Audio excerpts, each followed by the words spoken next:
Selon ce Nouveau Testament, maman, papa nous a tout légué à nous, ses enfants. Antoine dépose un document sur le bureau du notaire, tandis que je reste figée sur ma chaise. Nous venons d'arriver au cabinet de Maître Dubois pour la lecture officielle du testament de mon époux, décédé il y a tout juste 3 semaines, quand mes 2 fils et leurs épouses font irruption avec des papiers que je n'avais jamais vus auparavant. Sylvie a déjà ouvert la calculatrice de son téléphone. La maison vaut 400 000 €. L'appartement du centre-ville, environ 250 000 de plus les économies. Ses yeux brillent, tandis qu'elle additionne les chiffres comme s'il s'agissait d'un gain au loto. Nous pouvons tout vendre et partager entre nous 4. De quel testament parlez-vous? Ma voix sort brisée, presque inaudible. Maître Dubois prend les documents qu'Antoine lui tend et commence à les examiner en fronçant les sourcils. Le silence devient étouffant. Camille arpente le bureau comme si elle en était déjà propriétaire. J'ai toujours dit que cette maison était gaspillée. Avec ce que vaut ce terrain, nous pourrions acheter quelque chose de plus moderne. Elle parle de mon foyer, où j'ai vécu 45 années de mariage, comme s'il s'agissait d'une simple marchandise. Julien, mon fils cadet, évite de me regarder directement. Papa l'a signé le mois dernier. Maman a dit que tu ne pouvais plus gérer autant de responsabilités à ton âge. Ces paroles me transpercent le cœur. Mon propre époux aurait fait cela dans mon dos? Maître Dubois lève les yeux des papiers. Son expression est indéchiffrable. Quand exactement avez-vous dit que ce document fut signé? Son ton professionnel ne cache pas une inquiétude croissante qui me met les nerfs à vif. Antoine s'approche du bureau avec une confiance arrogante. Le 15 du mois dernier. Papa est sa venue seule. Il a dit qu'il ne voulait pas t'ennuyer avec ses formalités. Chaque mot est comme un poignard. Pourquoi mon époux ne m'aurait-il rien dit? Sylvie passe déjà des appels. Allô? Oui, c'est au sujet de la propriété dont je t'ai parlé. Oui, c'est presque officiel maintenant. Elle chuchote, mais j'entends des fragments. Mon sang se glace. Ils avaient déjà des acheteurs. Le notaire range les documents dans une enveloppe et se dirige vers son coffre-fort personnel. Avant de procéder à toute démarche, il y a quelque chose que vous devez savoir concernant cette affaire particulière. Sa voix prend un ton grave qui nous fait tous nous raidir. Camille cesse de prendre des photos et s'approche. « Qu'est-ce que c'est? Tout est en ordre, n'est-ce pas ?» Sa nervosité est palpable maintenant, comme si quelque chose ne se déroulait pas selon leur plan. Maître Dubois sort un autre document du coffre-fort, celui-ci avec des sceaux officiels et la cire rouge intacte. Votre époux est effectivement venu me voir le mois dernier. Mes fils échangent des regards triomphants, mais pas pour modifier le testament. L'air dans la pièce devient dense. Antoine se raidit. « Que voulez-vous dire par là ?» Sa voix ne sonne plus aussi assurée qu'il y a quelques minutes. « Il est venu le protéger », continue Maître Dubois, en me regardant directement dans les yeux. Il m'a demandé de garder le testament original dans mon coffre-fort personnel, car il soupçonnait que quelqu'un pourrait tenter de le falsifier. Sylvie laisse tomber son téléphone. Le bruit de l'appareil heurtant le sol de marbre résonne comme un coup de feu dans le silence absolu qui s'empare du cabinet. Julien recule, pâle. « C'est impossible. Papa n'aurait jamais... » Sa voix se brise à mi-phrase. Maître Dubois place le document original sur son bureau. La cire rouge encore intacte, brillant sous la lumière de la lampe. Votre époux m'a dit exactement ces mots. Si quelque chose m'arrive et que mes fils apparaissent avec un testament différent, s'il vous plaît, protégez Marie. Elle est celle qui mérite tout ce que nous avons bâti ensemble. Camille vacille et doit s'agripper au dossier d'une chaise. Sylvie ouvre et ferme la bouche sans émettre de son, comme un poisson hors de l'eau. Le notaire brise la cire avec une solennité cérémonielle. Il m'a également laissé ceci pour le lire, au cas où exactement cette situation se présenterait. Maître Dubois déplie une lettre manuscrite avec l'écriture reconnaissable de mon époux. Mon cœur bat si fort que j'ai l'impression qu'il va sortir de ma poitrine. Antoine et Julien s'approchent du bureau. Leurs visages ont perdu toute couleur. Cette lettre est datée de 3 jours avant le décès de votre père, annonce le notaire d'une voix solennelle. Il m'a demandé de la lire textuellement si cette situation se présentait. Ses yeux parcourent les lignes écrites par mon époux avant de commencer. « Ma chère Marie, si tu écoutes cette lettre, cela signifie que nos fils ont tenté de faire exactement ce que je soupçonnais. » Les premières paroles me frappent comme une avalanche. Sylvie se laisse tomber sur une chaise, sa calculatrice oubliée sur le sol. Maître Dubois continue la lecture. « Durant ces derniers mois, j'ai entendu des conversations qui m'ont brisé l'âme. Antoine et Julien parlaient au téléphone de comment te convaincre de signer des procurations, de comment j'étais trop malade pour prendre des décisions, de comment il serait préférable qu'il gère notre argent.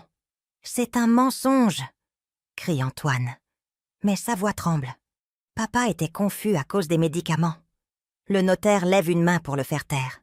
« Mardi dernier, je les ai entendus planifier de vendre la maison dès ma mort. Sylvie disait que tu étais trop âgée pour vivre seule dans une propriété si grande. Julien mentionnait que les économies que nous avons pourraient être mieux investies si elles étaient sur leur compte. Je sens comme si on m'avait arraché l'air des poumons. Mon époux avait tout entendu. Pourquoi ne m'a-t-il jamais rien dit ? Mes mains tremblent de façon incontrôlable. Camille se lève brusquement. C'est ridicule. Nous ne pouvons pas rester ici à écouter les fantaisies d'un homme qui était... Elle s'arrête quand elle voit le regard assassin que lui lance Maître Dubois. J'ai également découvert que Sylvie avait déjà contacté un expert immobilier. Continue la lecture.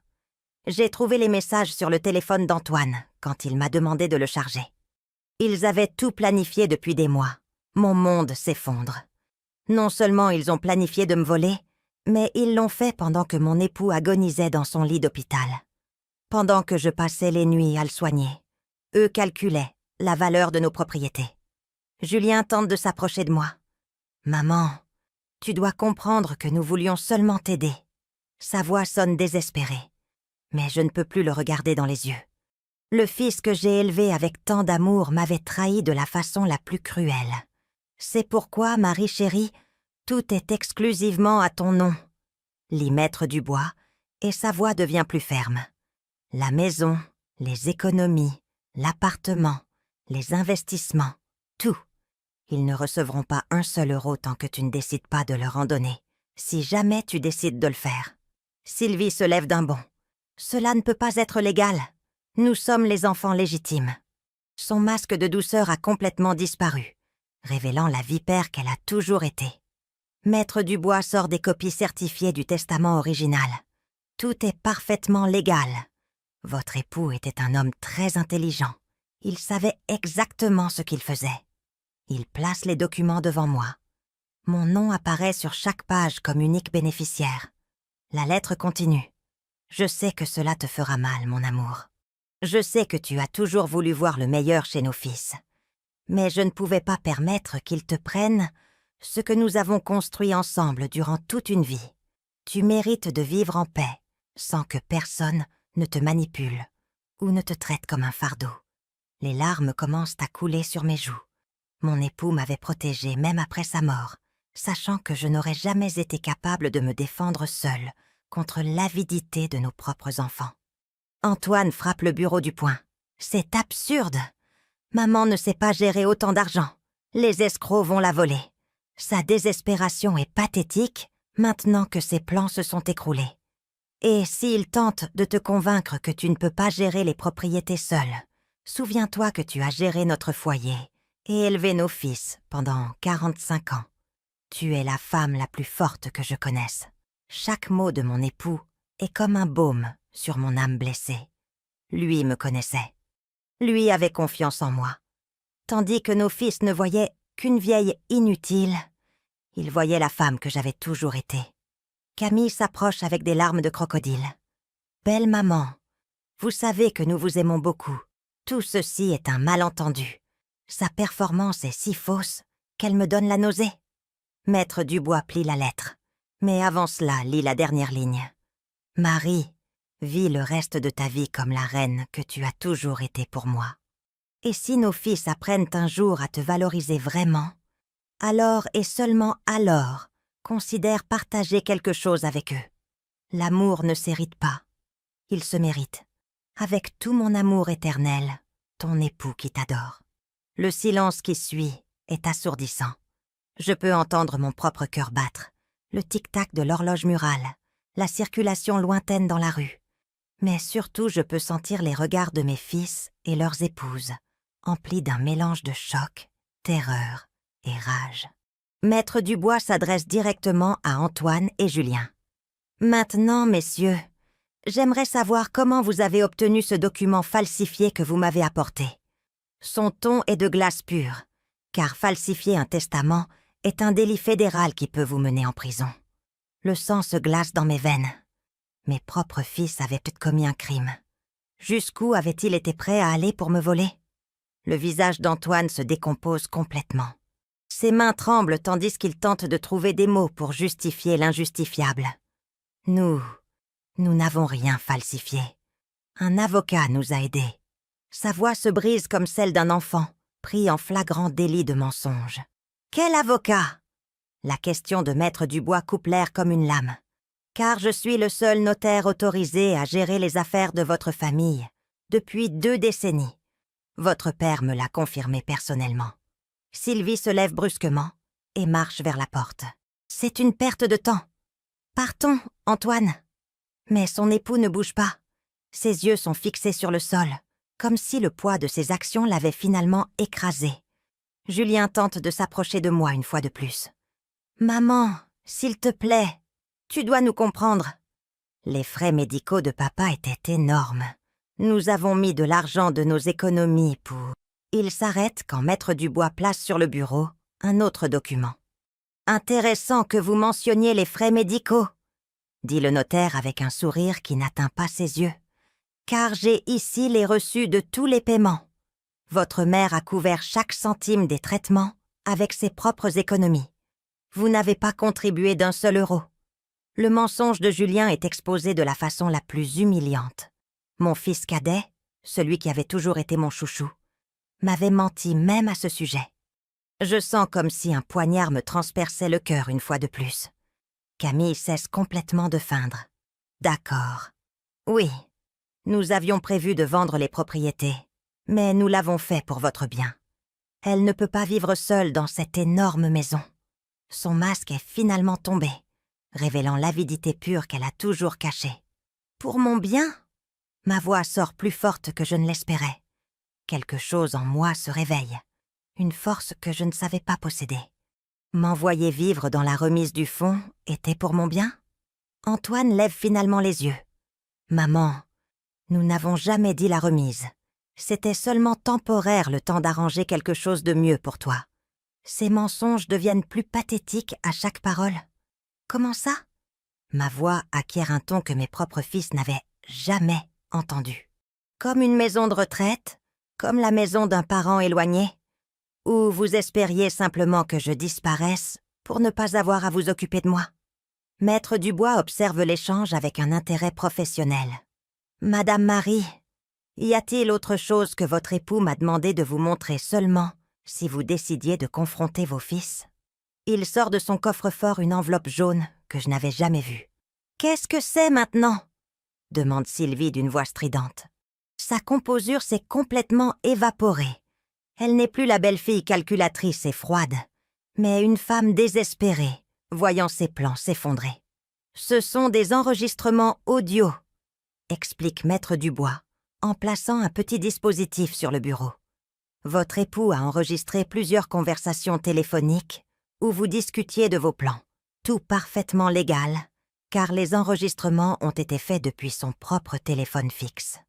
La couleur abandonne complètement les visages de mes fils. Julien vacille et doit s'agripper au dossier d'une chaise pour ne pas tomber.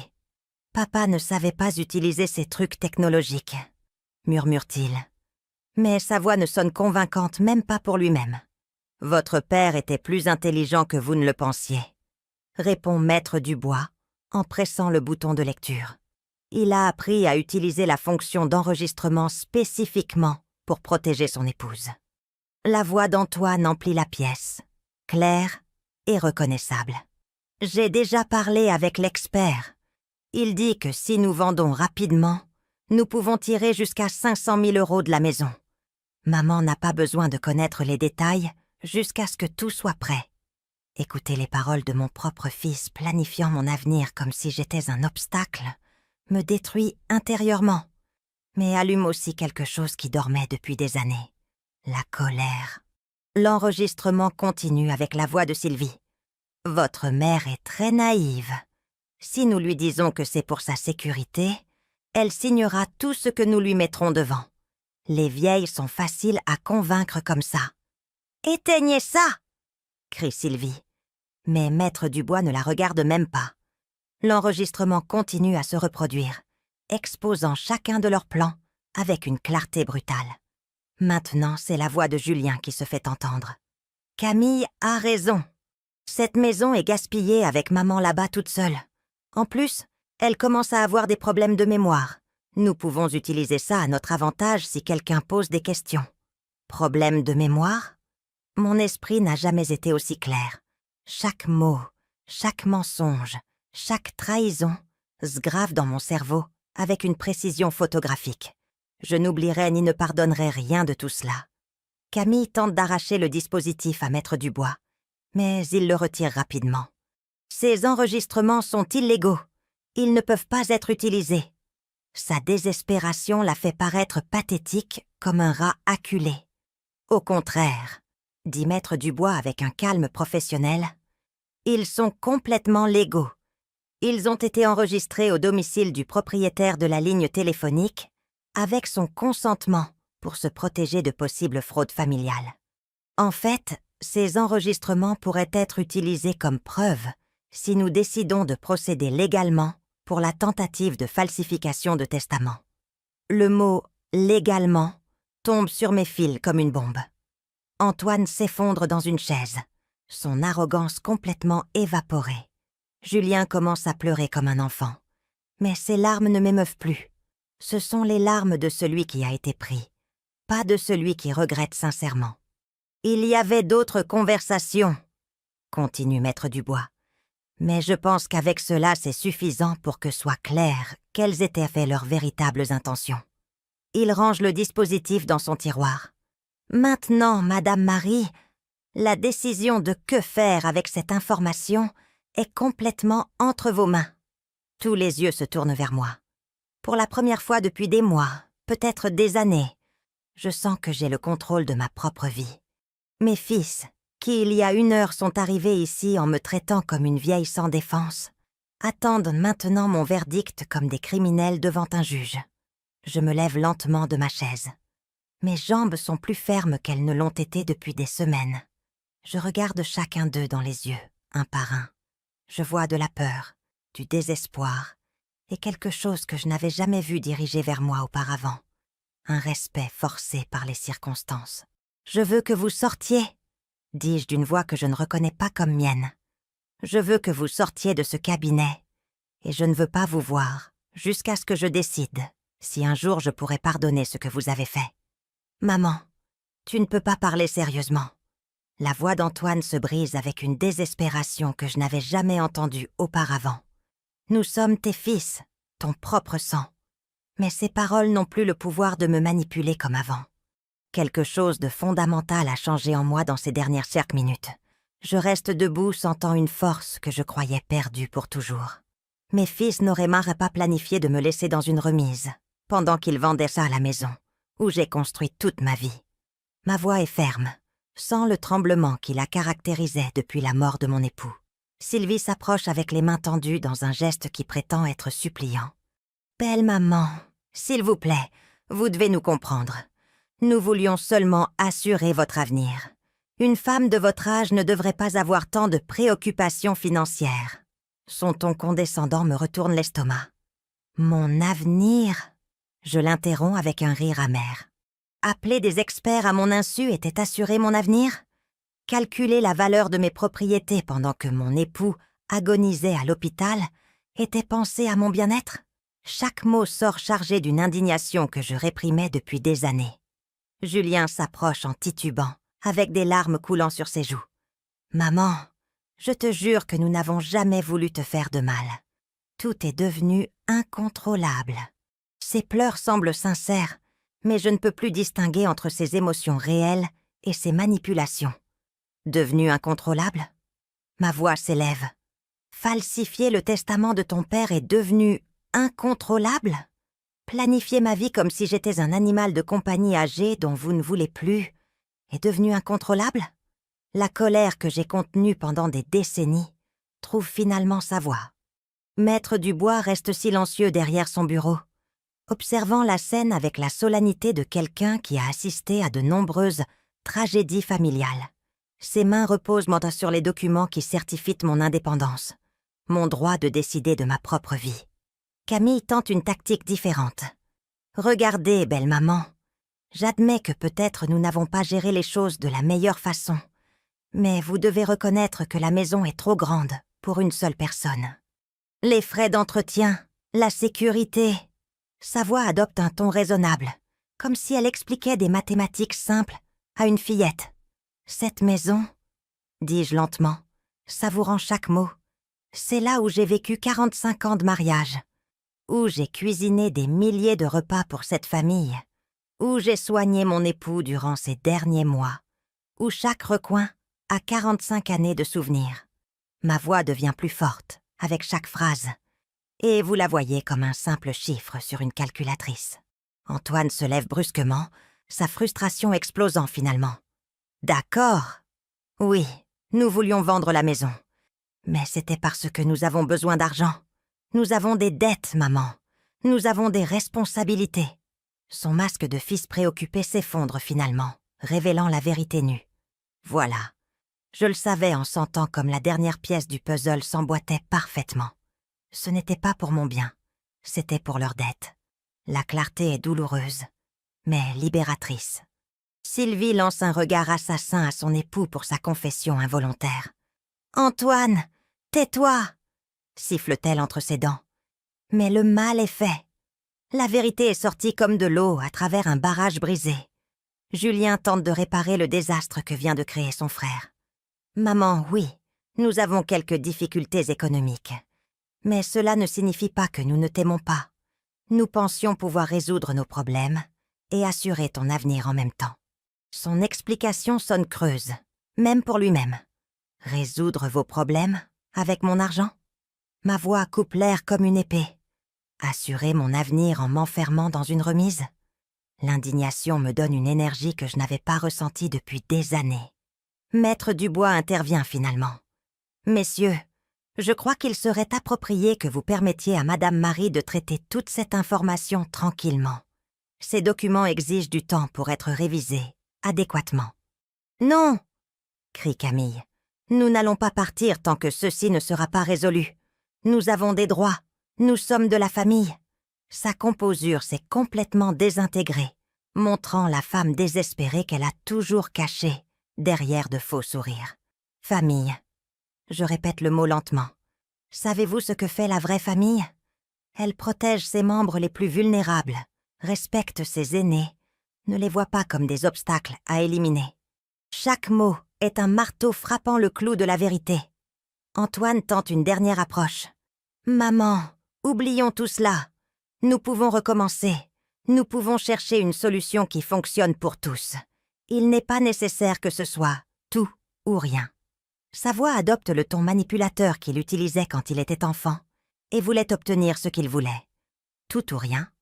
Je le regarde fixement. Vous êtes ceux qui avez transformé cela en tout ou rien quand vous avez décidé de falsifier le testament de votre père, quand vous avez planifié ma vie sans me consulter, quand vous m'avez traité comme un meuble ancien qu'il fallait déplacer au sous-sol. Maître Dubois se lève de son siège. « Madame Marie, si vous me permettez une suggestion, je crois que vous avez besoin de temps pour traiter toute cette information. Vos fils peuvent vous contacter quand vous vous sentirez prête à parler avec eux, si jamais vous vous sentez prête. »« C'est de l'influence indue !» crie Sylvie en pointant le notaire. Il manipule une vieille vulnérable contre sa propre famille. Son accusation est si absurde qu'elle me fait presque rire. Vieille vulnérable? Je me redresse jusqu'à atteindre toute ma taille. Il y a 1 heure, vous pensiez que j'étais suffisamment vulnérable pour m'escroquer. Maintenant que vous découvrez que votre plan a échoué, soudainement je suis suffisamment compétente pour être manipulée. Vous ne pouvez pas m'avoir des 2 façons. Julien s'approche une fois de plus, ses yeux rouges d'avoir pleuré. « Maman, s'il te plaît, je suis ton fils cadet, ton chouchou. Vas-tu vraiment détruire notre relation pour de l'argent ?» Sa dernière tentative de manipulation émotionnelle est si transparente qu'elle me fait mal physiquement. Je ne détruis rien, Julien.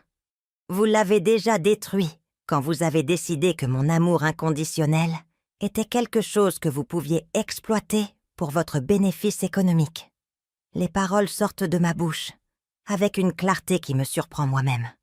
Camille sort son téléphone et commence à composer. Je vais appeler mon frère, l'avocat. Ceci ne peut pas être légal. Une femme de son âge ne peut pas prendre des décisions si importantes sans supervision familiale. Sa menace sonne désespérée. « Appelez qui vous voulez. » Je réponds avec un calme que je ne savais pas posséder. « Appelez tous les avocats que vous connaissez. Les documents sont en ordre, les enregistrements sont légaux, et mon esprit est parfaitement clair. » Je regarde Maître Dubois, qui acquiesce, confirmant mes paroles. Antoine fait une dernière tentative désespérée. « Maman, si tu nous donnes une chance, nous pouvons démontrer que tu nous importes vraiment. Donne-moi 6 mois, et je vais te prouver que je peux être le fils que tu mérites. » Sa promesse sonne creuse, après tout ce que j'ai entendu. « Antoine, dis-je son nom avec une tristesse profonde. Tu as eu 39 ans pour être le fils que je méritais. Tu n'as pas besoin de 6 mois de plus. Tu as besoin de te regarder dans le miroir et te demander comment tu es arrivé au point de planifier de voler ta propre mère. Le silence qui suit est dévastateur. Mes 4 descendants me regardent avec un mélange de choc, terreur et quelque chose que je n'avais jamais pensé voir dans leurs yeux. Un respect forcé par les circonstances. Maître Dubois rompt le silence. « Madame Marie, souhaitez-vous que je procède aux démarches pour transférer officiellement toutes les propriétés à votre nom exclusif ? Nous pouvons également discuter de mesures de protection supplémentaires, si vous le jugez nécessaire. » Oui, je réponds sans hésiter. Et je veux aussi changer toutes les serrures de ma maison, aujourd'hui même. Ma décision est ferme, définitive. Sylvie pousse un gémissement de frustration. « C'est injuste. Nous avons travaillé pendant des années à gagner votre confiance. » Sa confession involontaire révèle que même leur affection feinte était un investissement à long terme. « Exactement, je confirme. Vous avez travaillé pendant des années à gagner ma confiance pour pouvoir la trahir au moment parfait. Cela vous rend encore pire que ce que je pensais. » Julien s'effondre complètement, en sanglotant de manière incontrôlée. « Maman, s'il te plaît, ne me laisse pas sans rien. J'ai des dettes énormes. Camille va me quitter. Je vais tout perdre. Sa désespération est authentique. Mais ce n'est plus ma responsabilité de le sauver des conséquences de ses actes. Julien, dis-je d'une voix douce mais ferme, ces dettes sont les tiennes, pas les miennes. Cette épouse est la tienne, pas la mienne. Ces décisions qui t'ont mené ici étaient les tiennes, pas les miennes. Et les conséquences sont aussi les tiennes, pas les miennes. » La porte du cabinet s'ouvre soudainement, et entre Pierre, mon voisin de 65 ans qui habite la maison d'à côté depuis 15 ans. Sa présence inattendue fait que nous nous tournons tous vers lui, avec surprise. « Marie, pardon d'interrompre, mais j'ai vu les voitures dehors et je me suis inquiété, » dit-il en observant les visages décomposés de mes fils. « Est-ce que tout va bien ?» Sa voix porte cette chaleur genuine que j'avais oublié qu'elle existait. Maître Dubois s'avance pour expliquer. « Monsieur Pierre, nous étions en pleine lecture du testament. Il y a eu quelques complications. Sa diplomatie professionnelle ne cache pas la tension dans l'atmosphère. » Pierre me regarde directement, ignorant complètement mes fils. « Marie, depuis la mort de votre époux, je vous ai vue très seule. Si vous avez besoin de quoi que ce soit, de n'importe quelle aide, vous n'avez qu'à frapper à ma porte. » Son offre simple et sincère contraste brutalement avec l'avidité dont je viens d'être témoin. « Et vous êtes qui exactement ?» demande Sylvie avec dédain, comme si Pierre était un intrus dans les affaires familiales. Son arrogance n'a pas de limite, même après avoir été exposé. « Je suis Pierre Moreau, voisin et ami de Marie depuis des années. » répond-il avec dignité. Et vous devez être l'une des belles filles qui ne viennent jamais lui rendre visite. Son observation directe fait rougir Sylvie de honte. C'est vrai, en 15 ans de mariage, Sylvie était venue chez moi peut-être 10 fois, et toujours par obligation lors de dates spéciales. Pierre, en revanche, avait été là quand mon époux était malade, apportant de la nourriture, aidant avec les courses, simplement en étant présent. Pierre, dis-je, sentant ma voix se renforcer avec sa présence. Mes fils viennent d'essayer de me voler mon héritage avec un testament falsifié. Ils prévoyaient là de vendre ma maison et de m'envoyer vivre dans la remise du fonds. Les mots sortent avec une clarté qui me surprend. Son visage se durcit immédiatement. « Ce sont vos fils ?» Sa voix porte une incrédulité genuine. « Les mêmes qui n'apparaissaient jamais quand votre époux était malade ? Les mêmes qui ne demandaient jamais comment vous alliez après les funérailles ?» Antoine se redresse défensivement. Nous avions nos propres responsabilités. Nous ne pouvions pas être ici tout le temps comme... Il s'arrête, mais le mal est fait. Son mépris envers Pierre est évident. « Comme quoi ?» demande Pierre avec un calme dangereux. « Comme un voisin qui se préoccupe genuinement. Comme quelqu'un qui aide sans rien attendre en retour. » Son contraste avec mes fils est devastatingly obvious. Julien tente une nouvelle tactique. « Monsieur, vous ne comprenez pas la situation complète. C'est une affaire familiale très compliquée. Sa condescendance envers Pierre m'indigne profondément. Je comprends parfaitement, répond Pierre sans se laisser intimider. Je comprends que pendant que vous planifiez comment répartir les propriétés de votre mère, j'étais celui qui l'emmenait au supermarché. Je comprends que pendant que vous calculiez les valeurs immobilières, j'étais celui qui s'assurait qu'elle avait de la nourriture dans son réfrigérateur. Chaque parole de Pierre est comme une gifle pour mes fils. Pendant des mois, tandis qu'il conspirait contre moi, il avait été mon véritable soutien sans que je m'en rende même compte complètement. Camille se lève agressivement. Nous ne savons pas quelles intentions vous avez avec notre belle-mère. Vous pourriez être un autre profiteur. Son accusation est si absurde que Pierre rit. Profiteur ? Pierre sort de sa poche une enveloppe froissée. Voici tous les reçus des achats que j'ai payés à Marie ces 6 derniers mois. Elle n'a jamais voulu me rembourser quoi que ce soit. Mais j'ai gardé chaque reçu en pensant les lui donner un jour. Il place l'enveloppe sur le bureau de Maître Dubois. La générosité silencieuse de Pierre durant mon deuil me frappe comme une révélation. Tandis que mes propres fils calculaient comment me déposséder, il avait pris soin de moi sans que je le remarque même complètement. Maître Dubois examine les reçus. Effectivement, il y a ici des achats pour plus de 1500 € au supermarché, pharmacie, frais médicaux. Sa voix porte une admiration genuine pour Pierre, qui contraste brutalement avec le dégoût qu'il ressent pour mes fils. « Pourquoi ?» je demande à Pierre, genuinement ému. « Pourquoi avez-vous fait tout cela sans me rien dire ?» Ma voix se brise avec l'émotion de découvrir de la vraie bonté après tant de trahison. « Parce que c'est comme ça qu'on fait, Marie. C'est comme ça qu'on s'occupe des voisins, des amis, des gens qu'on apprécie. » Sa réponse simple contient plus d'humanité que tout ce que j'ai entendu de mes fils en années. Antoine explose finalement. C'est ridicule. Nous sommes ses fils. Nous avons plus de droits qu'un étranger. Sa désespération le fait paraître pathétique, comparé à la dignité silencieuse de Pierre. Les droits ne s'héritent pas, dit Pierre en le regardant directement. Ils se gagnent avec des actions, et vous n'avez rien fait pour gagner le respect de votre mère. Au contraire, son jugement moral est écrasant.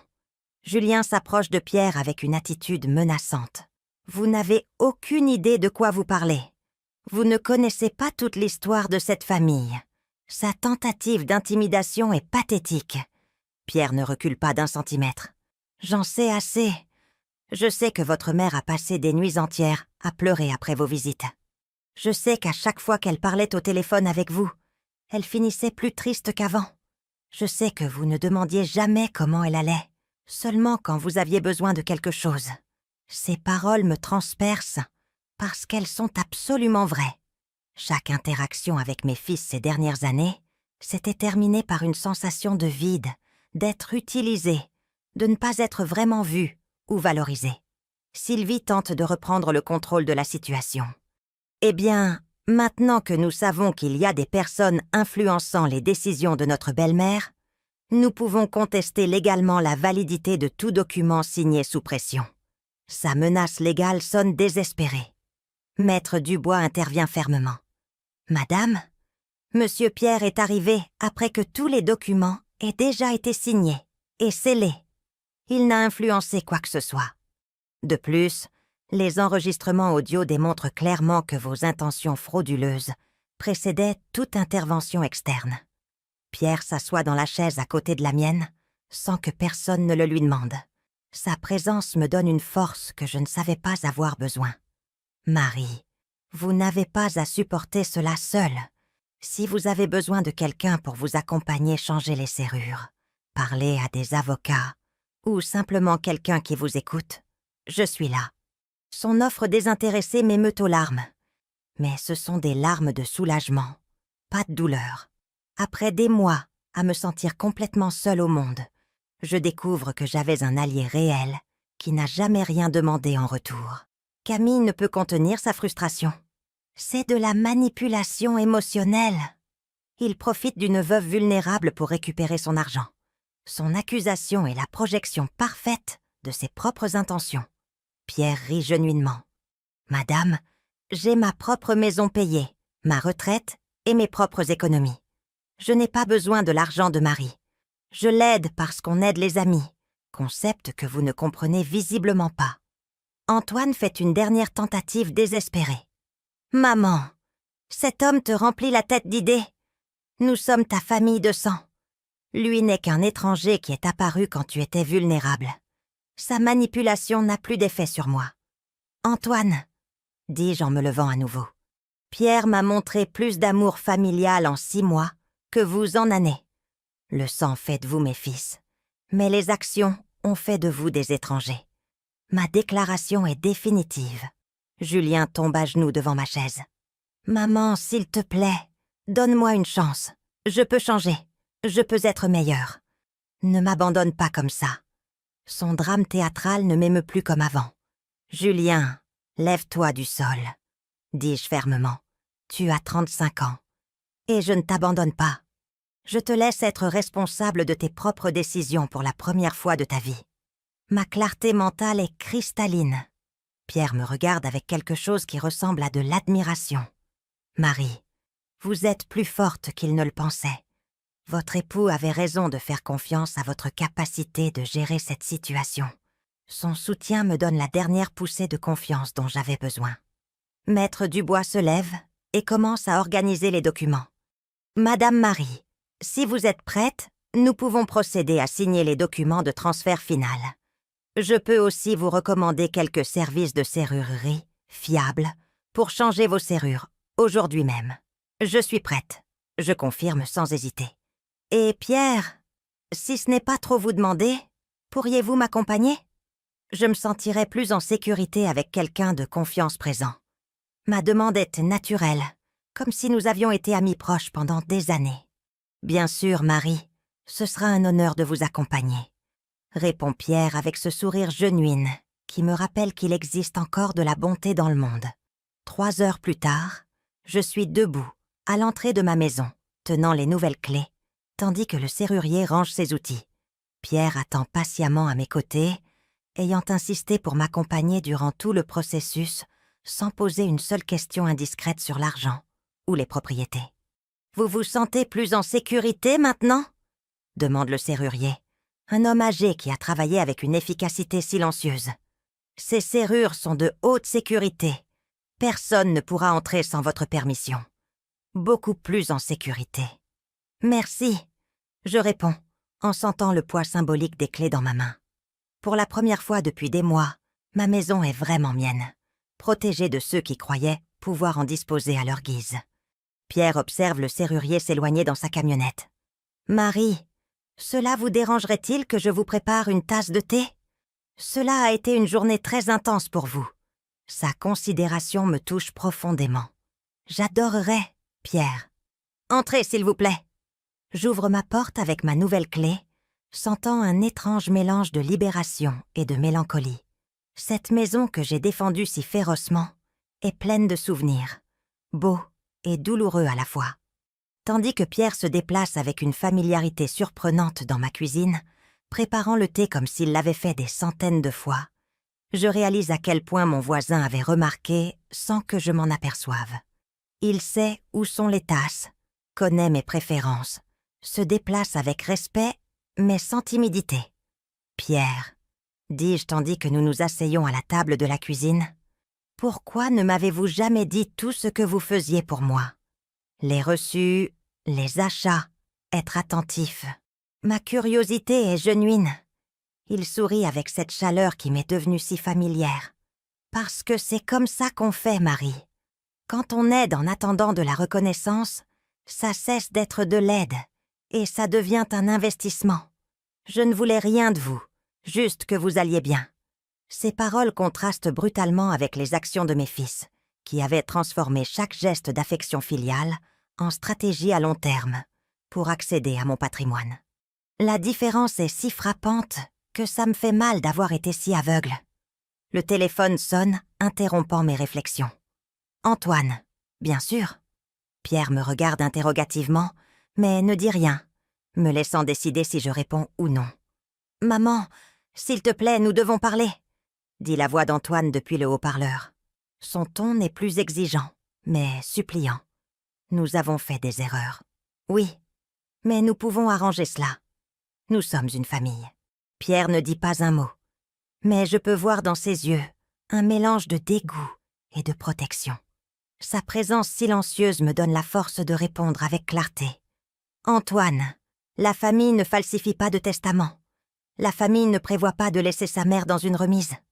La famille ne calcule pas la valeur des propriétés pendant que son père agonise à l'hôpital. » Ma voix est ferme, sans trace du tremblement qui la caractérisait ce matin.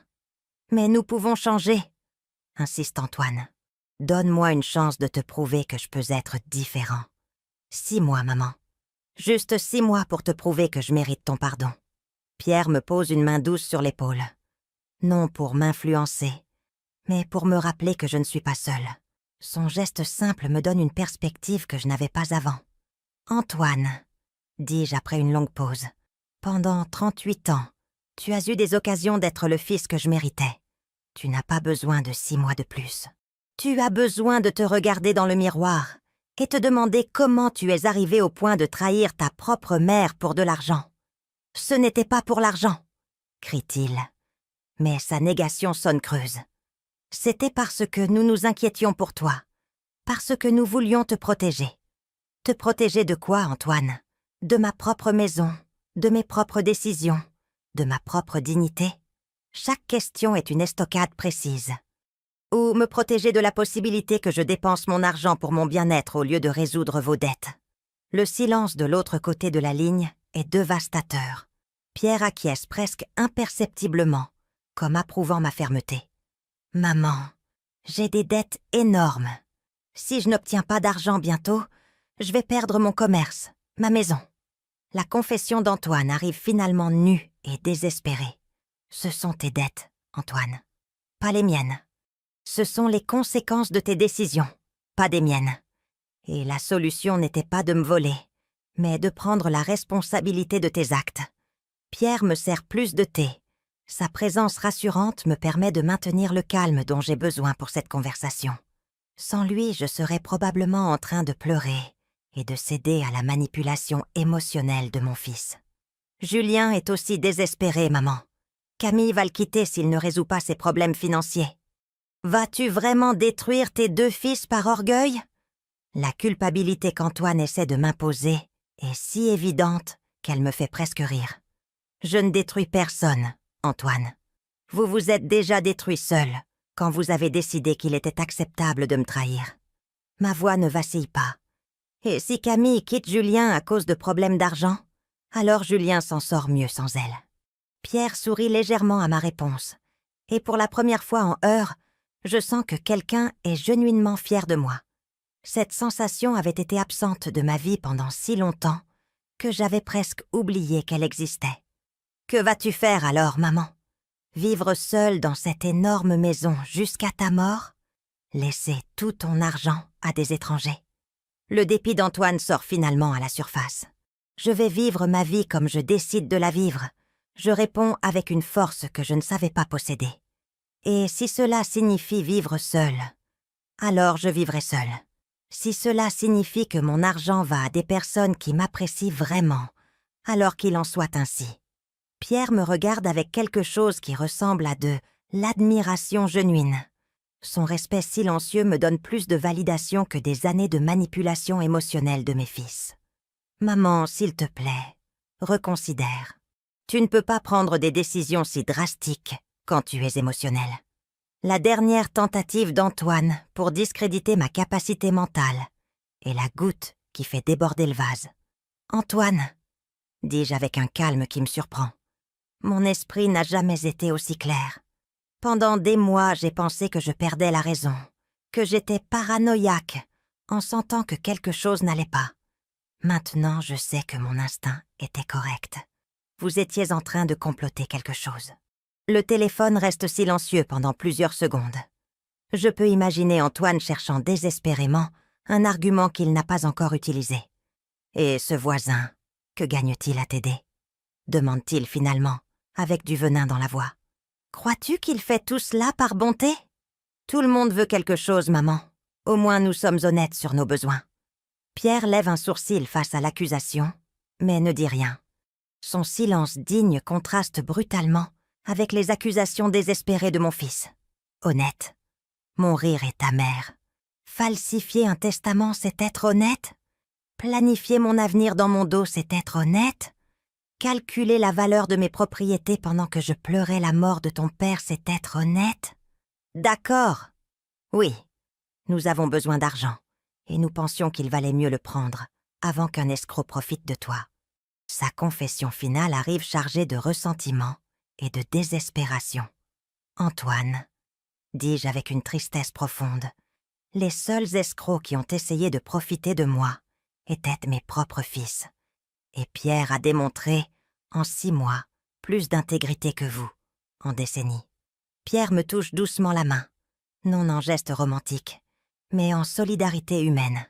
Son soutien silencieux me donne la force finale dont j'ai besoin. Antoine, ne rappelle pas jusqu'à ce que tu puisses t'excuser genuinement, non pour avoir été pris, mais pour avoir prévu de me trahir. Et quand tu le feras, ce devra être parce que tu regrettes vraiment, pas parce que tu as besoin d'argent. Mon ultimatum est clair et définitif. Maman, s'il te plaît. Sa voix se brise, mais elle ne m'émeut plus comme avant. Ce sont des larmes de frustration, pas de repentir genuine. Au revoir, Antoine. Je raccroche avec une sensation de libération que je n'avais pas expérimentée depuis des années. Pierre acquiesce approbativement. « Marie, dit-il après quelques minutes de silence, vous avez fait ce qui était juste. C'était difficile, mais c'était juste. Sa validation signifie plus pour moi que n'importe quelle parole d'affection que j'aurais reçue de mes fils en années. 2 semaines plus tard, je suis en train d'arroser mes plantes dans le jardin de devant quand je vois une voiture connue se garer devant chez moi. Mon cœur s'accélère en reconnaissant le véhicule de Julien. Mais cette fois, je ne sens pas la panique d'avant. Les nouvelles serrures et ma nouvelle perspective me donnent une sécurité que je n'avais pas avant. Julien descend de la voiture seul, sans Camille, et marche lentement vers ma porte. Son apparence a drastiquement changé en ces 2 semaines. Il semble amaigri, avec des cernes profondes et les vêtements froissés. Il paraît avoir vieilli de plusieurs années en quelques jours. « Maman ?» dit-il quand j'arrive à la porte, en maintenant une distance respectueuse. « Pouvons-nous parler, s'il te plaît? Juste 5 minutes. » Sa voix n'a plus l'arrogance d'avant, seulement une humilité brisée que je n'avais jamais entendue chez lui. Pierre apparaît depuis son jardin où il taillait des rosiers. Il ne dit rien, mais sa présence protectrice est évidente. Il acquiesce vers moi, laissant clair qu'il est disponible, si j'en ai besoin. « 5 minutes, Julien.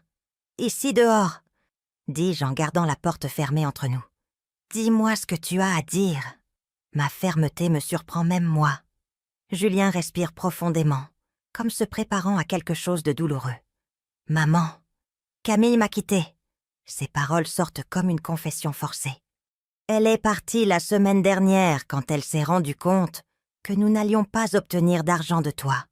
Elle a dit qu'elle ne pouvait pas être avec quelqu'un d'assez pathétique pour échouer même à voler sa propre mère. La cruauté de Camille ne me surprend pas, mais voir la douleur genuine dans les yeux de mon fils m'affecte. Cependant, ma compassion ne trouble plus mon jugement comme avant. Je suis désolée, Julien, mais peut-être que c'est mieux que tu saches maintenant quel genre de personne elle était vraiment. Ma réponse est honnête, mais pas condescendante. Une femme qui te quitte pour ne pas pouvoir voler avec succès ne t'a jamais vraiment aimé. Il acquiesce lentement, les larmes commençant à couler sur ses joues. Tu as raison. Et le pire, c'est que je savais qu'elle était comme ça. Mais je pensais que si nous obtenions l'argent, tout serait différent, qu'elle m'aimerait plus si j'avais plus de succès. Pierre continue à travailler dans son jardin, mais je peux voir qu'il écoute attentivement, prêt à intervenir si nécessaire. Sa présence silencieuse me donne une force que je n'avais pas avant. « Julien !» dis-je d'une voix plus douce, mais encore ferme. L'argent ne peut pas acheter l'amour genuine. Si quelqu'un ne t'aime que pour ce que tu peux lui donner financièrement, ce n'est pas de l'amour. Mon observation est évidente, mais il semble l'entendre pour la première fois. Maman, j'ai beaucoup réfléchi ces jours-ci. Julien s'assoit sur les marches de mon entrée, maintenant une distance respectueuse. Je crois que je ne t'ai jamais vraiment connue comme personne. Je te voyais seulement comme ma maman, qui serait toujours là, peu importe ce que je fasse. Sa réflexion montre une maturité qu'il n'avait jamais démontrée auparavant. Mais je ressens encore de la prudence. J'ai entendu beaucoup de promesses vides dans ma vie. Et qu'as-tu découvert ? Je demande, genuinement curieuse d'entendre sa réponse. Que tu es beaucoup plus forte que je ne le pensais, que pendant toutes ces années, tandis que je te traitais comme si tu étais fragile et incapable, tu gérais la maison, les finances, soignais papa, tout. Sa voix se brise avec la réalisation. Et je ne t'ai jamais donné le crédit pour rien de tout cela. Pierre lève les yeux depuis son jardin et je peux voir un soupçon d'approbation dans son expression. Même lui reconnaît que ses paroles sonnent différemment des manipulations antérieures. Julien, j'apprécie que tu reconnaisses cela, mais reconnaître une erreur ne l'efface pas automatiquement. Ma réponse est prudente. Que vas-tu faire différemment maintenant ? J'ai fermé l'entreprise qui m'endettait, dit-il d'une voix brisée. C'était une société que je n'ai jamais vraiment comprise. Je la maintenais seulement pour impressionner Camille. Je suis retournée travailler comme mécanicien, comme je le faisais, avant de me marier. Le travail honnête que papa m'a enseigné, mais que j'avais abandonné parce que je pensais que ce n'était pas suffisant. Cette confession me surprend genuinement. Julien avait toujours méprisé le travail manuel, le considérant inférieur. Le voir retourner à ses racines montre une humilité qu'il n'avait jamais démontrée. Et les dettes ? Je demande. Parce que j'ai besoin de savoir si cette conversation est une autre stratégie pour obtenir de l'argent. Je les paie peu à peu, avec mon nouveau salaire. Ça va prendre des années. Mais c'est ma responsabilité. Julien me regarde directement dans les yeux. Je ne suis pas venue ici pour te demander de l'argent, maman. Je suis venue pour te demander pardon. Pierre laisse ses outils et s'approche lentement, évaluant clairement la sincérité de mon fils. Son jugement est devenu important pour moi, parce qu'il a démontré avoir une intégrité que mes propres fils n'ont pas montrée. Pardon, pourquoi spécifiquement, Julien ? Ma question est délibérée. J'ai besoin d'entendre qu'il comprend exactement ce qu'il a fait de mal. Pardon pour avoir essayé de te voler. Pardon pour avoir planifié ton avenir sans te consulter. Pardon pour t'avoir traité comme si tu étais un obstacle, au lieu d'une personne avec des droits et des sentiments. Chaque mot sort avec une douleur genuine. Pardon d'avoir été si égoïste que j'ai presque détruit la relation la plus importante de ma vie pour de l'argent. Ces excuses sonnent différemment cette fois. Il n'y a pas de négociation implicite, pas de demande cachée, juste la reconnaissance du mal causé. Et pardon de ne pas avoir valorisé tout ce que tu as fait pour moi durant toute ma vie, de prendre ton amour comme quelque chose de garanti, pendant que je prévoyais de te trahir.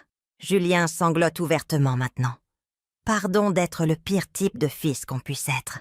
Pierre s'approche complètement et se place à côté de moi. Non de manière menaçante, mais protectrice. « Et votre frère ?» demande-t-il directement. Il s'est aussi rendu compte de ses erreurs? Julien secoue la tête tristement.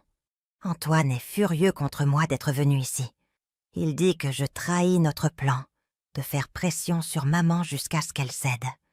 Il croit que si nous insistons suffisamment, elle finira par diviser l'héritage par épuisement. La révélation qu'Antoine continue à conspirer me fait mal. Mais ne me surprend pas. Mon fils aîné a toujours été le plus têtu et manipulateur des deux. Et Sylvie ? Je demande, bien que je craigne la réponse. Elle est pire qu'Antoine. Elle a appelé des avocats, essayant de trouver un moyen de contester le testament. Elle dit que tu finiras par donner tout ton argent à des étrangers comme Pierre et que cela prouve que tu n'es pas mentalement compétente. Julien semble honteux de rapporter les actions de sa belle-sœur. Pierre se tend visiblement face à l'accusation, mais ne dit rien. Sa dignité silencieuse contraste parfaitement avec les machinations désespérées de ma belle-fille. « Julien !» dis-je après avoir traité toute cette information. « J'apprécie que tu sois venu t'excuser et j'apprécie que tu aies pris la responsabilité de tes actions. Mais j'ai besoin de temps pour traiter tout cela. Je le comprends complètement, maman. Je n'espère pas que tu me pardonnes immédiatement. Je voulais seulement que tu saches que je réalise ce que j'ai fait et que je le regrette profondément. » Julien se lève lentement. « Puis-je te demander une chose ? » ?»« Quoi ? Crois-tu qu'un jour tu pourrais me pardonner ? Pas pour me donner de l'argent ou des propriétés, mais juste pour peut-être prendre un café ensemble un jour et parler comme mère et fils. » Sa question est genuinement vulnérable. Je regarde Pierre, qui acquiesce presque imperceptiblement. Il ne me dit pas quoi faire. Il me soutient seulement dans la décision que je prends. Julien, le pardon n'est pas quelque chose qu'on accorde d'un coup. Il se gagne jour après jour avec des actions cohérentes. Ma réponse est honnête. Si tu as vraiment changé, le temps le démontrera. Et si le temps le démontre, alors oui, peut-être que nous pourrons prendre ce café. Un sourire timide apparaît sur son visage pour la première fois depuis qu'il est arrivé. C'est plus que ce que je mérite. Maman, je te promets que je vais être l'homme que tu as élevé, pas celui que je suis devenu par pression et avidité. Je t'observerai, Julien, mais de loin. Si tu veux vraiment une relation avec moi à nouveau, ce sera selon mes termes, à mon rythme. Ma condition est ferme, mais pas impossible, compris ? Et maman ? Il s'arrête à la porte de sa voiture. Pierre semble être un homme bien. Je suis content que tu aies quelqu'un qui se soucie vraiment de toi. Sa reconnaissance est inattendue, mais genuine. Pierre acquiesce vers Julien, avec un respect prudent. Prenez bien soin de votre mère si elle décide de vous donner une autre chance, dit-il simplement. Après le départ de Julien, Pierre et moi restons dans le jardin, en silence contemplatif. « Qu'est-ce que vous en pensez ?» je lui demande finalement. Je pense qu'il ressemblait à un homme différent de celui que j'ai rencontré il y a 2 semaines, répond Pierre. Mais je pense aussi que vous avez été très sage de ne vous engager à rien de spécifique. Le temps dira si son repentir est genuine ou s'il s'agit d'une autre stratégie. 6 mois plus tard, je suis debout dans ma cuisine, préparant des bûches de Noël pour la célébration, quand j'entends frapper à la porte. À travers la fenêtre, je vois Julien debout, à mon entrée, tenant une petite boîte emballée et vêtue de la salopette bleu marine de son travail de mécanicien. Ses mains sont propres, mais montrent les cicatrices du travail honnête. Pierre sort de sa maison presque immédiatement, comme s'il avait attendu ce moment. Durant ces mois, il est devenu plus qu'un voisin. Il est devenu le frère que je n'ai jamais eu, le confident dont j'ai toujours eu besoin et le protecteur silencieux que je n'ai jamais demandé, mais toujours apprécié. « Maman, » dit Julien quand j'ouvre la porte, « je sais que tu ne m'as pas invité à passer Noël avec toi, mais je voulais t'apporter ceci. » Il tend la petite boîte avec des mains qui tremblent légèrement, non de froid, mais de nerfs. Durant ces 6 mois, Julien a tenu chacune de ses promesses. Il a travaillé constamment comme mécanicien, a payé ses dettes peu à peu, et le plus important, n'a pas demandé une seule fois de l'argent ou des faveurs. Il a démontré par des actions, non des paroles, que son repentir était genuine. « Qu'est-ce que c'est ?» je demande en prenant la boîte, qui est étonnamment légère. « C'est la bague de fiançailles de grand-mère Marguerite, ta mère. Papa me l'avait donnée il y a des années en me disant qu'un jour, je la donnerais à ma femme. » Julien évite mon regard, clairement embarrassé. Camille l'a emportée quand elle est partie, mais j'ai réussi à la récupérer la semaine dernière. J'ai pensé qu'elle devrait être avec toi. J'ouvre la boîte, et effectivement voilà la bague de ma mère. Un petit solitaire que mon père avait acheté avec le salaire de 3 mois quand ils se sont fiancés. Mes yeux se remplissent de larmes en voyant cette relique familiale que je pensais perdue pour toujours.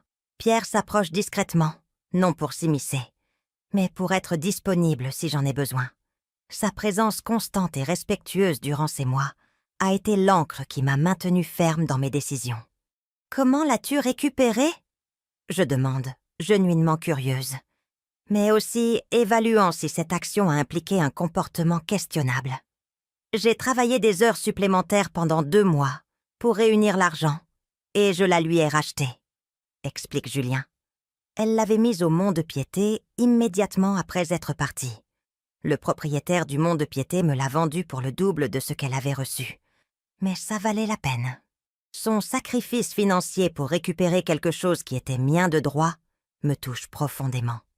Durant ces mois, j'ai observé ses actions de loin, et chacune a démontré un changement genuin dans son caractère. « Et comment vont les choses à ton travail ?»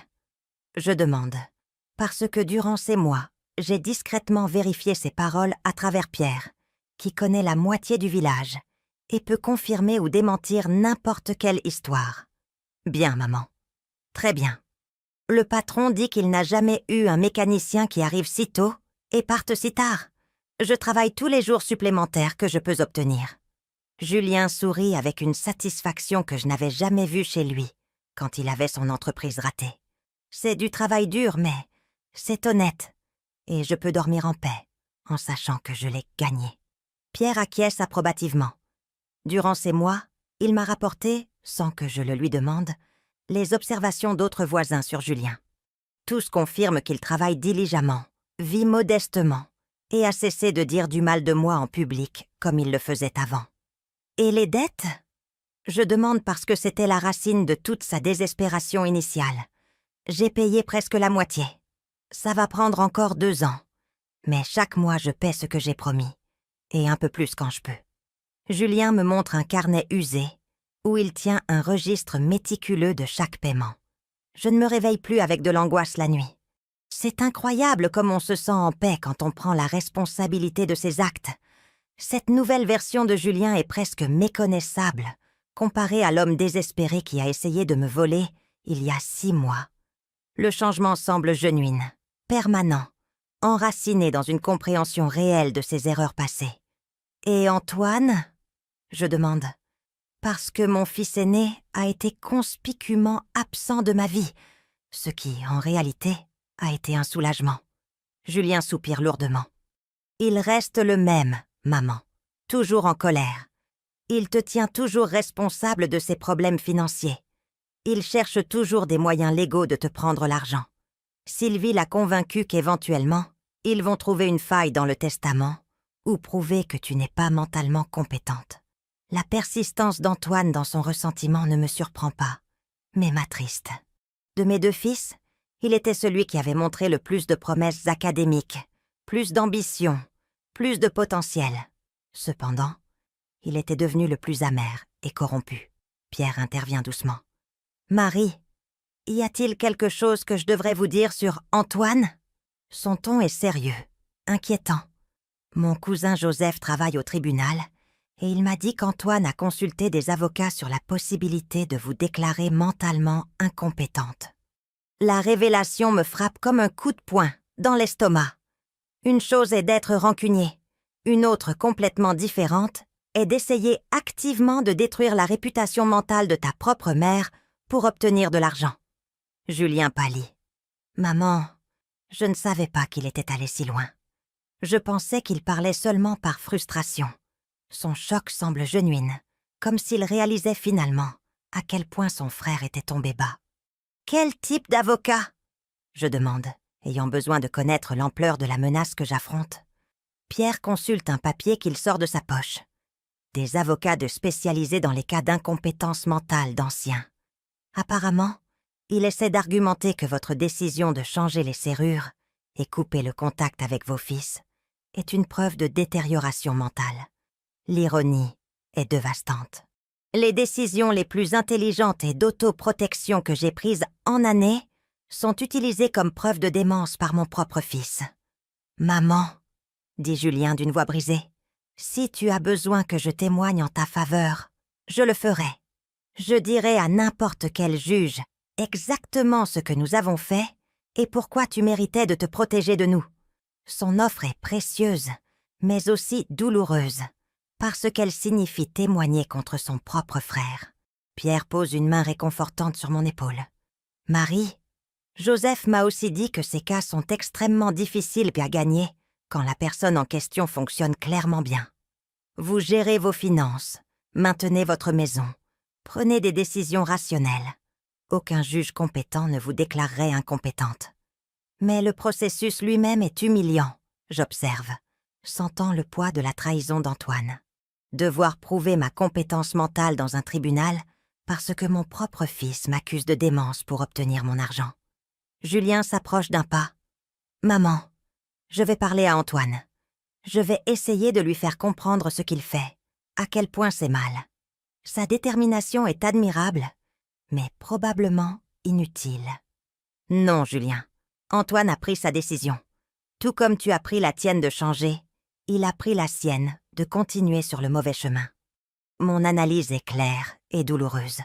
Je ne peux plus sauver aucun de vous des conséquences de vos actions. Je peux seulement me protéger moi-même. » Pierre acquiesce approbativement. « Et nous allons vous aider à vous protéger. Joseph va me tenir informé de tout mouvement légal. Et je connais d'excellents avocats qui se spécialisent dans la défense des personnes âgées contre ce type d'attaque familiale. Le réseau de soutien que je n'ai jamais su que j'avais se matérialise juste quand j'en ai le plus besoin. Pierre ne s'est pas seulement transformé en ami inestimable, mais il a apporté avec lui une communauté de personnes genuinement préoccupées par mon bien-être. « Julien, » dis-je après avoir traité toute cette information, « j'apprécie que tu sois venu m'avertir, et j'apprécie profondément que tu aies récupéré la bague de ma mère. Mais tu dois comprendre que tant qu'Antoine continue à m'attaquer légalement, il va être très difficile pour moi de faire complètement confiance à n'importe lequel de mes fils. Je le comprends complètement, maman. Et je ne te demande pas de me faire confiance maintenant. Je te demande seulement de me permettre de continuer à te démontrer que j'ai changé, peu importe ce que fait Antoine. » Julien me regarde directement dans les yeux. Son comportement ne devrait pas affecter la possibilité que toi et moi ayons un jour une relation saine. Sa logique est solide, et pour la première fois depuis des mois, je ressens une petite étincelle d'espoir sur la possibilité de récupérer au moins l'un de mes fils. Non le fils que j'avais élevé originalement, mais l'homme qu'il est devenu après avoir touché le fond et décidé de changer genuinement. Pierre me regarde interrogativement, laissant clair que n'importe quelle décision que je prends aura son soutien. Sa loyauté inébranlable durant ces mois difficiles a été le cadeau le plus inattendu de toute cette expérience douloureuse. D'accord, Julien, tu peux continuer à me démontrer que tu as changé, mais lentement, à mon rythme et sans pression. Ma concession est prudente, mais genuine. Et si jamais tu ressens la tentation de t'allier avec ton frère dans ses stratagèmes, souviens-toi de ce moment et du choix que tu fais aujourd'hui. 1 an plus tard, je suis assise dans la balançoire du Porsche que Pierre a installé pour moi le mois dernier, observant Julien jouer avec les enfants de notre voisin d'en face.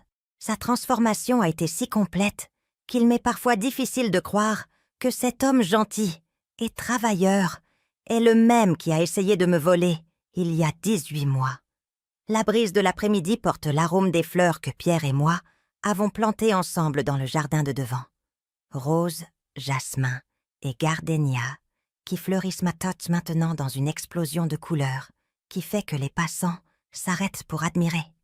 Ma maison, que j'avais un jour craint de perdre, est devenue le sanctuaire de paix qu'elle a toujours mérité d'être. Marie m'appelle Pierre depuis son jardin, où il arrose ses tomates.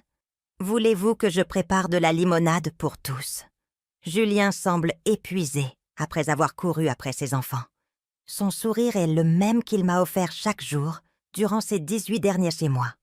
Genuine, chaleureux, sans attente cachée. Nous avons développé une amitié que je n'avais jamais espéré avoir à 70 ans. Une compagnie qui n'est pas basée sur l'obligation familiale, mais sur l'appréciation mutuelle, genuine.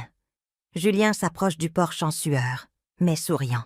« Maman, ces enfants ont plus d'énergie qu'un moteur 8 cylindres, » dit-il en s'essuyant le front avec une serviette que je garde sur le porche spécifiquement pour ces occasions.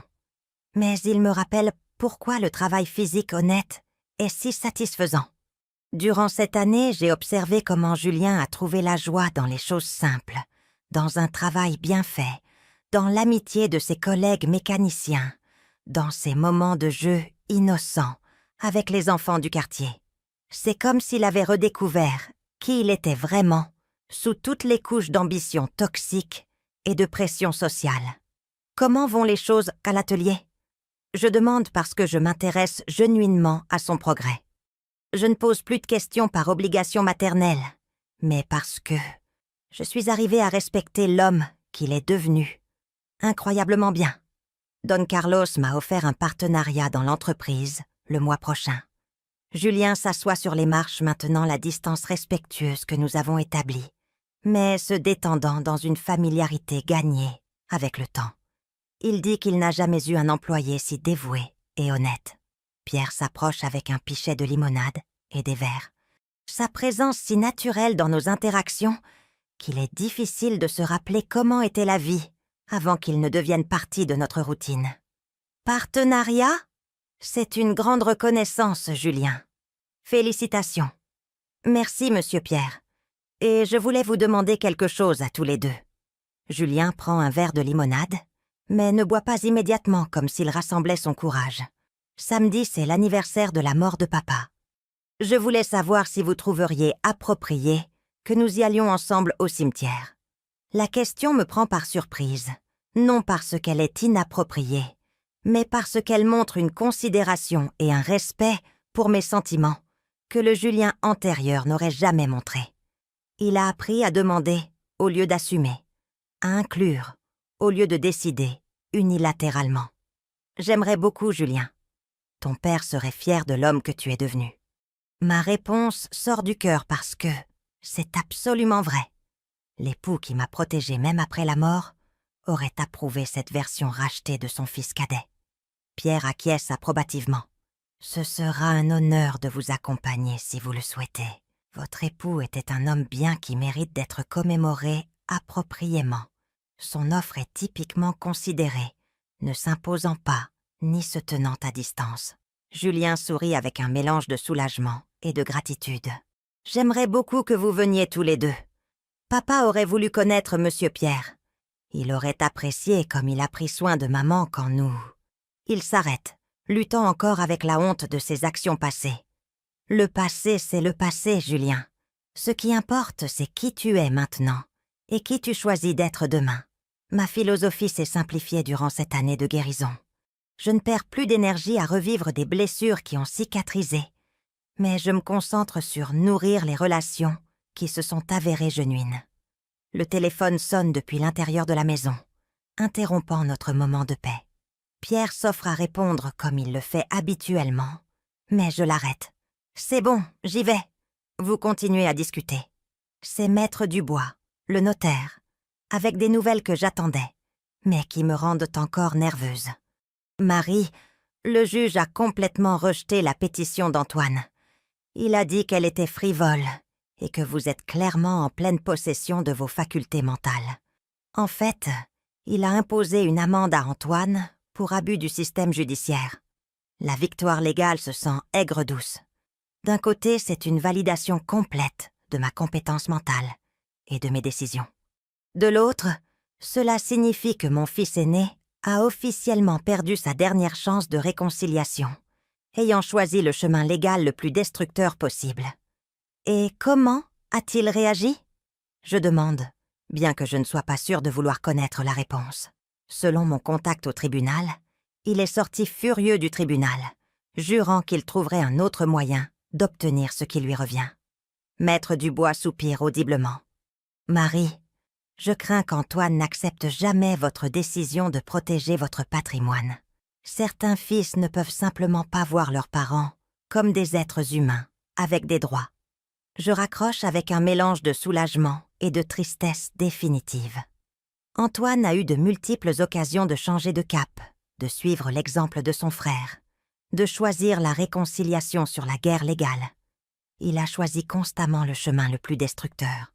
Quand je retourne sur le porche, Pierre et Julien discutent de mécanique, une conversation qui coule naturellement entre deux hommes qui ont trouvé un respect mutuel. Il est beau de voir comment Julien a appris à se rapporter aux personnes comme individus précieux au lieu de ressources potentielles. « Tout va bien ?»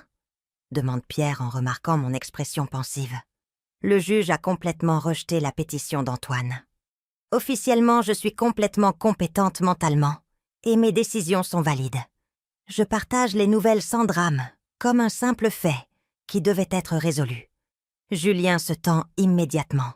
Comment Antoine a-t-il réagi ? Sa préoccupation est genuine, non pour son frère, mais pour mon bien-être. Comme c'était à prévoir ? Avec plus de rage et des plans de vengeance. Ma réponse est calme, parce que j'ai appris à accepter que certains dommages familiaux sont permanents. Mais ce n'est plus ma responsabilité. J'ai pris mes décisions.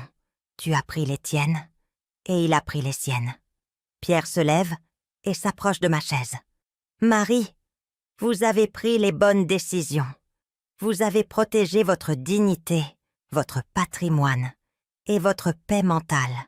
Et regardez ce que vous avez gagné dans le processus. » Il gesticule vers Julien, vers le jardin florissant, vers la sérénité visible de mon environnement. Il a raison. En défendant mes droits et établissant des limites fermes, je n'ai pas seulement protégé de l'abus, mais j'ai créé de l'espace pour que les relations genuines fleurissent. L'amitié avec Pierre s'est développée parce qu'il n'y avait pas d'agenda caché. La réconciliation avec Julien fut possible parce qu'il a dû vraiment changer pour gagner une place dans ma vie. « Maman, » dit Julien en se levant pour partir, « merci de m'avoir donné l'occasion de démontrer que je pouvais changer. Je sais que ce n'était pas facile de me faire confiance après ce que j'ai fait. Sa gratitude est simple, mais profonde. Julien, tu as gagné cette occasion avec des actions cohérentes pendant des mois. Je ne t'ai rien donné que tu n'aies pas mérité. Ma réponse est honnête, et je suis contente d'avoir pu connaître l'homme que tu es devenu quand tu as finalement décidé de grandir. » Après le départ de Julien, Pierre et moi restons sur le porche, regardant le soleil se coucher derrière les montagnes qui encadrent notre vallée. Le silence entre nous est confortable, plein d'une compréhension mutuelle qui s'est développée jour après jour durant ces mois. « Pierre, » dis-je finalement, « je ne vous ai jamais remercié appropriément pour tout ce que vous avez fait pour moi, d'être là quand je n'avais personne, de me soutenir quand j'avais besoin de force, d'être l'ami que je n'ai jamais su avoir besoin. »« Marie, » répond-il avec ce sourire qui m'est devenu si familier, « les amis n'ont pas besoin de remerciements pour être amis. C'est ce que nous faisons naturellement quand quelqu'un nous importe. » Sa philosophie simple encapsule tout ce que j'ai appris sur les relations genuines. Tandis que les premières étoiles apparaissent pendant le ciel nocturne, je réalise que c'est exactement la vie que je mérite. Une vie où je suis respectée, valorisée et protégée. Une vie où mes décisions sont miennes, où ma dignité est inébranlable, où ma paix mentale est prioritaire. Mon époux avait raison dans sa lettre finale. Je mérite de vivre comme la reine que j'ai toujours été pour lui. Et finalement, à 70 ans, j'ai appris à me traiter avec la même dignité qu'il m'a donnée pendant 45 ans de mariage. « Pierre !» dis-je tandis que nous nous levons pour entrer. « Demain, je vais appeler mon avocat pour mettre à jour mon testament. Je veux m'assurer que les personnes qui m'ont vraiment valorisée soient me reconnues appropriément. Son sourire me dit qu'il comprend parfaitement ce que je veux dire. Après une vie de donner inconditionnellement à ceux qui me voyaient ça comme acquise, j'ai finalement appris que le vrai amour se démontre avec des actions cohérentes, non avec des promesses vides ou du chantage émotionnel. C'est ma vie maintenant, et c'est exactement la vie que je mérite.